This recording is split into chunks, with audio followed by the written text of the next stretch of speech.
dalam rangka percepatan peningkatan partisipasi masyarakat untuk berzakat dan berwakaf, serta optimalisasi pembinaan dan pengawasan tata kelola zakat dan wakaf di Indonesia, maka Direktorat Pemberdayaan Zakat dan Wakaf Kementerian Agama Republik Indonesia mengajak penyuluh agama Islam, PNS maupun non-PNS untuk menjadi agen perubahan di bidang ekonomi syariah, khususnya zakat dan wakaf.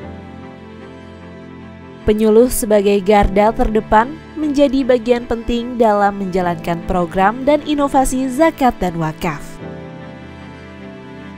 Terdapat 6 program Direktorat Pemberdayaan Zakat dan Wakaf, di antaranya KUA Pemberdayaan Ekonomi Umat, Kampung Zakat, Literasi Zakat dan Wakaf, Inkubasi Wakaf Produktif, Sertifikasi Tanah Wakaf, dan Advokasi Sengketa Tanah Wakaf.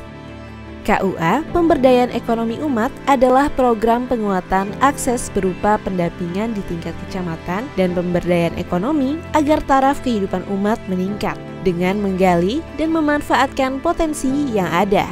Sejak diluncurkan tahun 2021 hingga Juni 2023, terdapat 51 KUA di seluruh Indonesia dan sebanyak 510 penerima manfaat. Program KUA Pemberdayaan Ekonomi Umat ini tentu tidak akan berjalan jika tidak melibatkan berbagai pihak.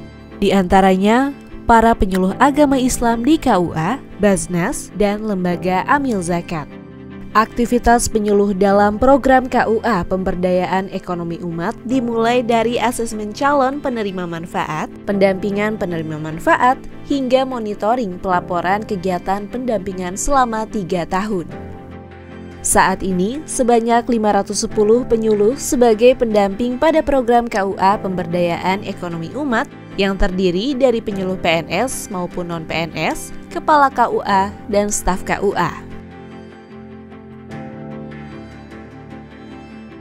Lokasi para penerima manfaat tidak hanya di kota besar. Bahkan, banyak penerima manfaat berasal dari daerah 3T yang masih minim akses. Sehingga untuk menuju lokasi, pendamping harus menggunakan jalur darat, laut, ataupun yang memerlukan waktu tempuh yang tidak sebentar. Belum lagi medan yang berat ditambah cuaca yang kadang tidak bersahabat. Tapi, meskipun banyak rintangan menuju lokasi penerima manfaat sebagai tombak perubahan ekonomi keluarga, bahkan lebih luas masyarakat di suatu daerah, amanah besar ini tetap harus dilaksanakan.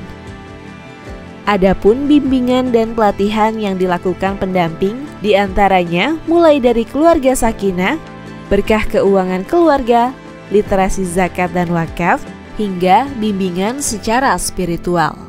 Masya Allah, semoga dedikasi dan perjuangan para penyuluh bersama dengan Basnas dan Lembaga Amil Zakat, tentunya juga usaha para penerima manfaat program KUA Pemberdayaan Ekonomi Umat dapat bermanfaat bagi banyak pihak dan memajukan perekonomian Indonesia, serta dapat kembali terlaksana dengan semakin amanah dan luas ke depannya.